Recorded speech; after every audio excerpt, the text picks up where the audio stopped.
Today on Beyond 6 Seconds. It's so much easier to do nothing than put yourself out there for possible ridicule. It's easier to not share my voice in fear that no one will care or read my articles. But I took the non-easy path. And I said to myself in 2017 that the worst that happens is I learned something, even if it's what not to do. Welcome to Beyond 6 Seconds, the podcast that goes beyond the 6-second first impression to share the extraordinary stories and achievements of everyday people. I'm your host, Carolyn Keel. On today's episode, I'm speaking with Stacy Sherman.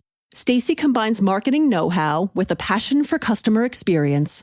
Having worked on the client side and in agency environments, she has led projects for reputable brands, including Verizon Wireless, Stewart Crafts, ADP, and AT&T. Currently, she is the Director of Customer Experience, or CX, at Schindler Elevator Corporation.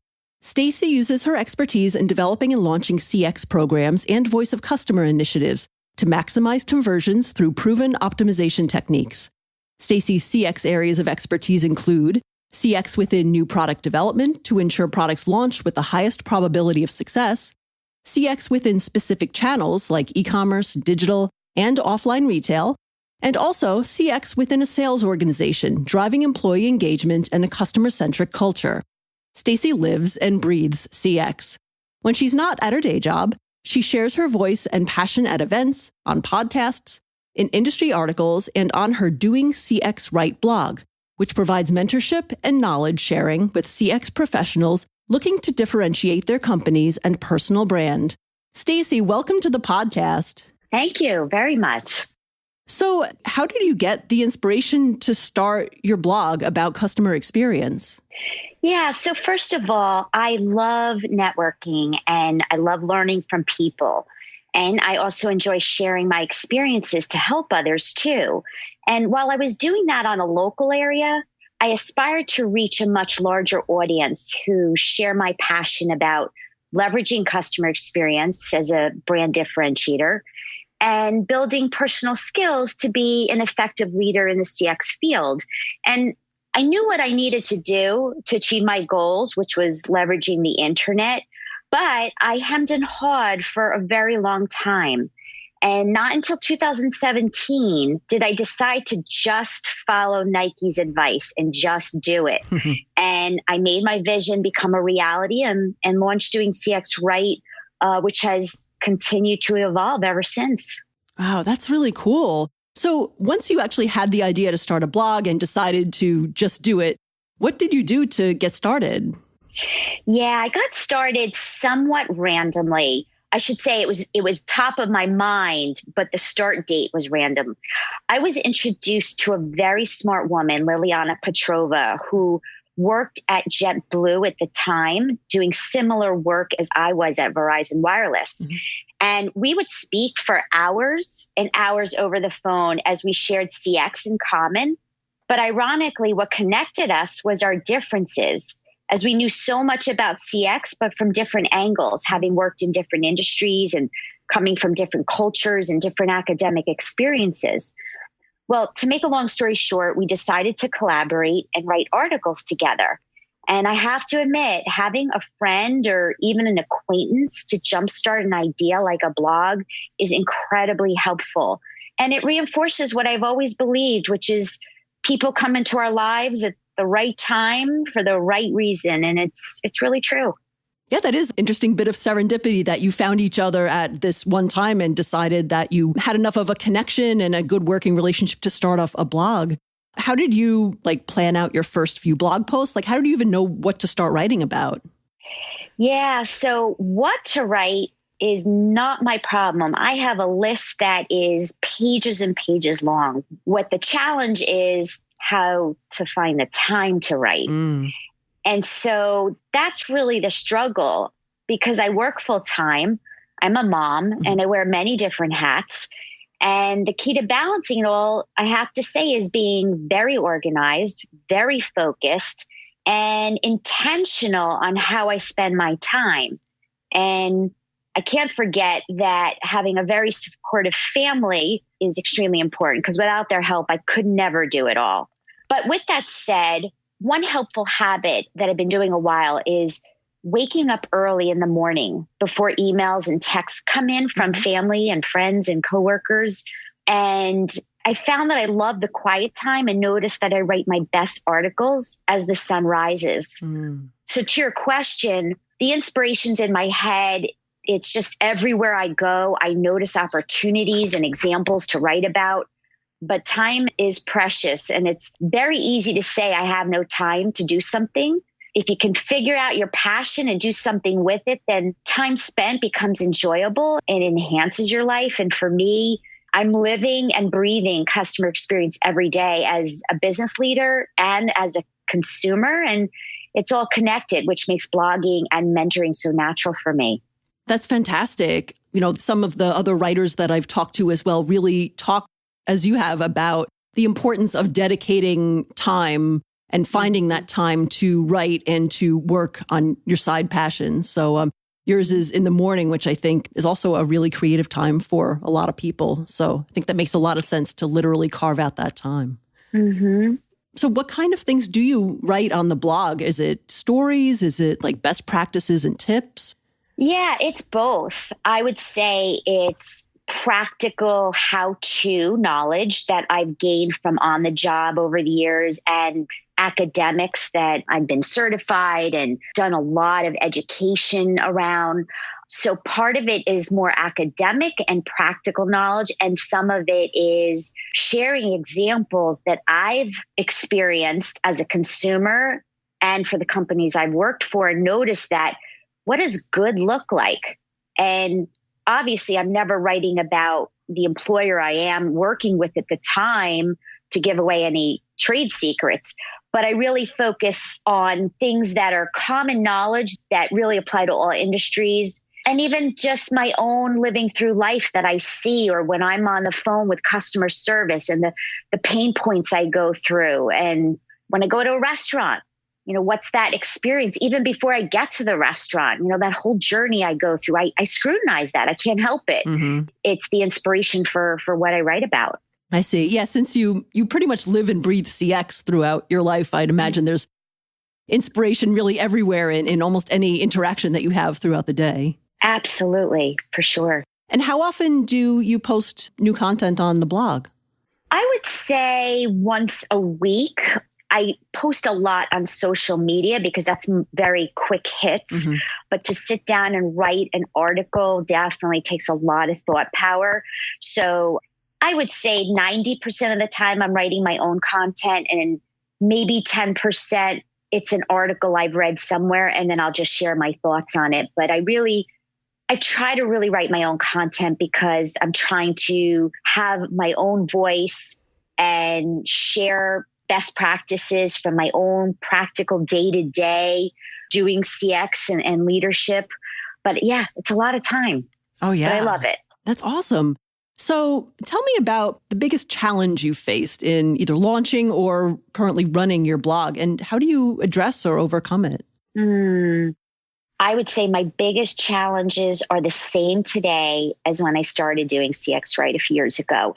And it all has to do with the back end of the website. When a page doesn't load or the site breaks in some way, it takes so much time to identify the issue and implement solutions. And I'm not technical. I don't know coding, nor do I want to learn it. So what I do when the issues occur is I'll contact WordPress in this case for help, but that is such a huge pain point because there's no customer service phone number to call. And the only way to get help is by paying for online chat support, which I do, but sometimes it helps and other times causes more frustration depending on who I'm chatting with. So that is really a difficulty, but I have to say I've gained a lot, even write about it on my blog because it's a big component about customer experience. And it reminds me that it's like one point in that customer journey, like getting help on my blog, when it requires such a high level of effort, you know, I do tell others and I think about leaving and going to another site. And I've considered that countless times. So fortunately, I found some help from some developers that I've met from prior jobs, and I just recommend anyone who starts a blog, make sure you're friends with technical people or find them and build your tribe, because it's hard if you're not technical. Yeah, I definitely feel your pain with that. I am just starting to build a new website for my podcast and just worked with a developer, but it's not ready yet because it was, the same as you said, just things breaking, things not quite working right. And then it is very time consuming. So I definitely agree to make friends who have that technical background. It makes it so much easier to have that support there to bring that to fruition. You've been working on the blog, you said since 2017? Is that when you started? In that time, are there any memorable responses to posts that you've written or feedback you've gotten from your readers about the content on the blog that you'd like to share? Yes, definitely. The greatest compliments I continue to receive is that I write with authenticity. I keep it real. And I appreciate that feedback so much because I am the same person at work and at home. And people pick up on that and view me as a credible source because of that, which I believe is the basis of my success as a blogger and a woman in corporate America too. Yeah, I think the best writing really has that voice of authenticity because it helps people connect to the experiences. So that's wonderful that you've gotten that feedback. Very, very cool. You mentioned a little earlier that your blog has continued to evolve since you started it about 2 years ago or so. How has your blog evolved over time? Yeah, so it's changed both my writing style and also what I share.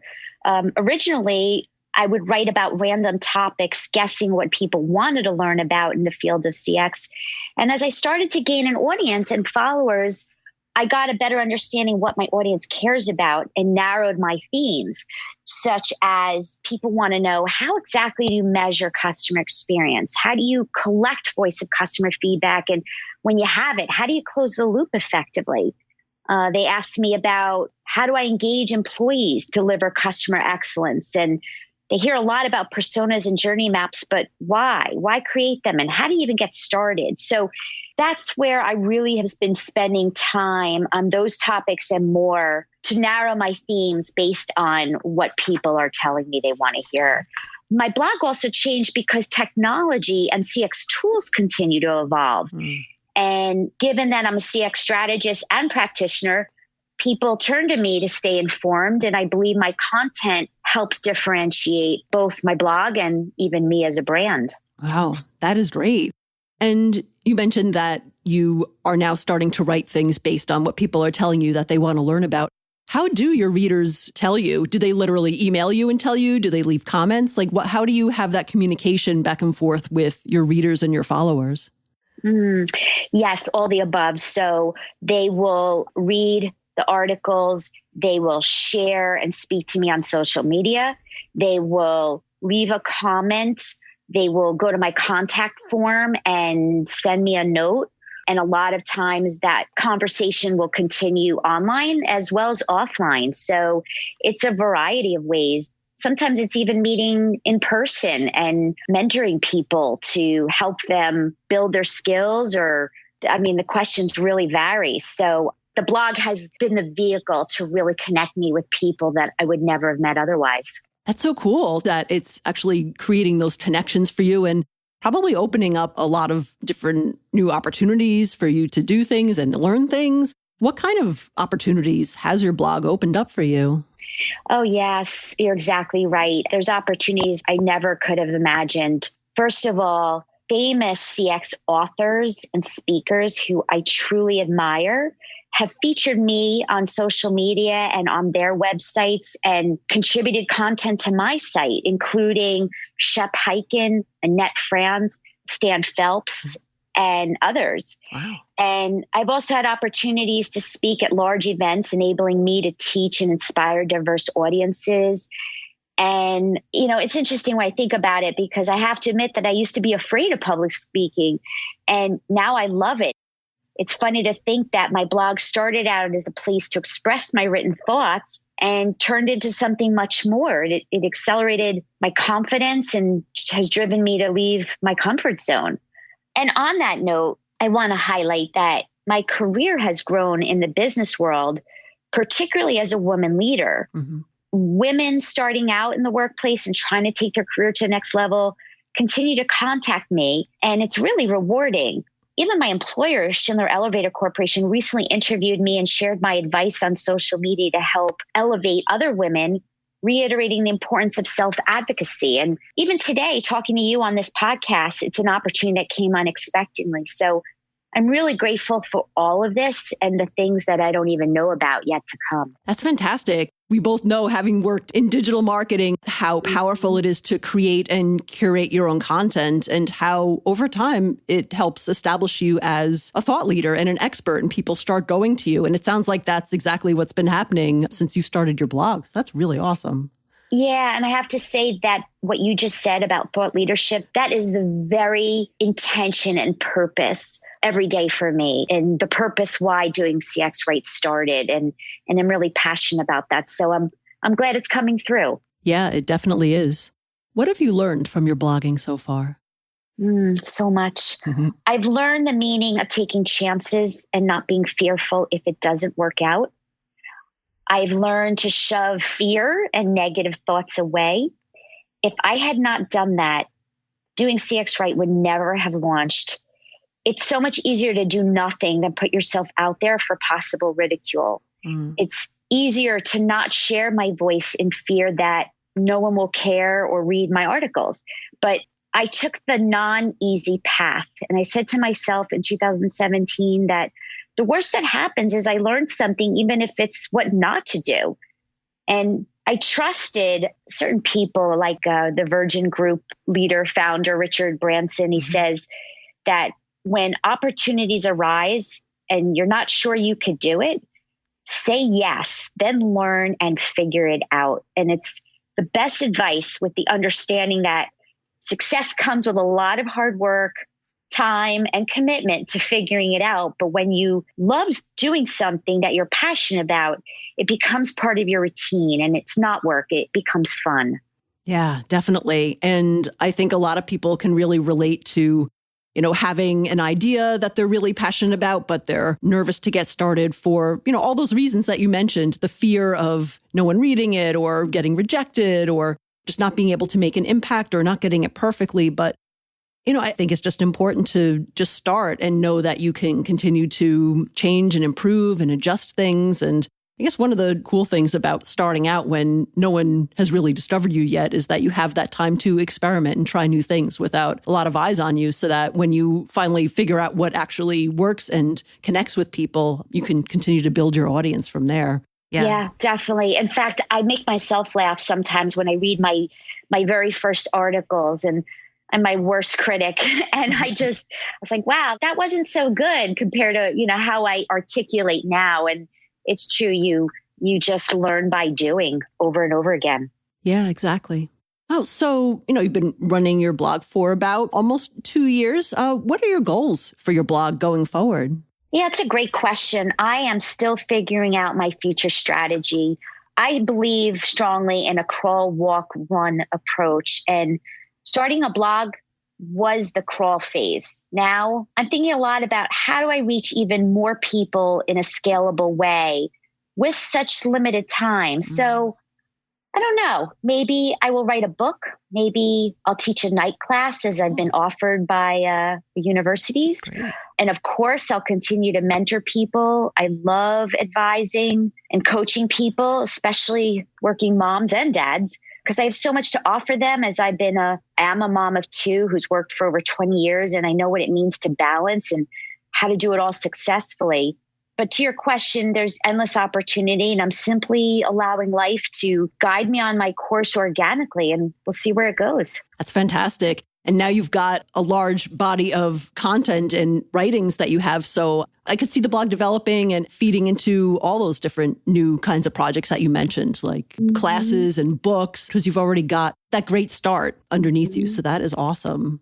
Super. Yes. How can people get in touch with you if they want to learn more about your blog or about customer experience in general? Yeah, I would say the best way to reach me probably is email, which is doing, DOING, DoingCXRight RIGHT at gmail.com.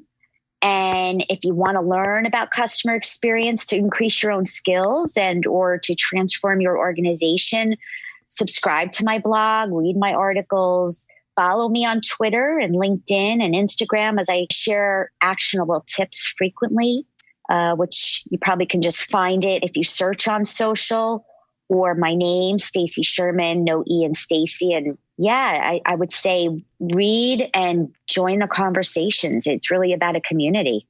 Awesome. So I'll put a link to your blog and to your social accounts in the show notes of the podcast so that people can find it there too. Oh, good. Thank you. Stacy, thank you so much for coming on my podcast and sharing the story of your blog, DoingCXRight, and all of the behind the scenes of what it really took to get it to grow and to create new opportunities for you. As we close out, is there anything else that you'd like our listeners to know or anything else that they can help or support you with? Thank you for that. Yes. I'd say learn about customer experience, get educated. It's a growing, booming field. Almost all top brands are hiring experts. Universities are creating new classes and degrees focused on CX, and at minimum, get certified. I can tell you a lot more about this, having gone through it myself, but it's a growing field, and network with purpose. That's helped me a lot. And as far as anything people can do to support me, I'd say, again, joining the conversations, and let's collaborate. Let's share best practice. And especially for those women listening right now, let's support one another more than ever before. And I'm passionate about creating a place where the next generation of women, like my daughter, reach higher levels of management because they are valued like any other human being. And I've seen progress over recent years, but we still have a long way to go. So, I care about all of this. And thank you. Thank you for allowing me this opportunity to express and share my personal views today. And I'm grateful for you and those listening to this podcast.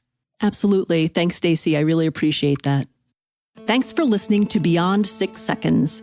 Please help us spread the word about this podcast. Share it with a friend. Give us a shout out on your social media, or write a review on Apple Podcasts or your favorite podcast player. You can find all of our episodes on our website, www.beyond6seconds.com. Until next time.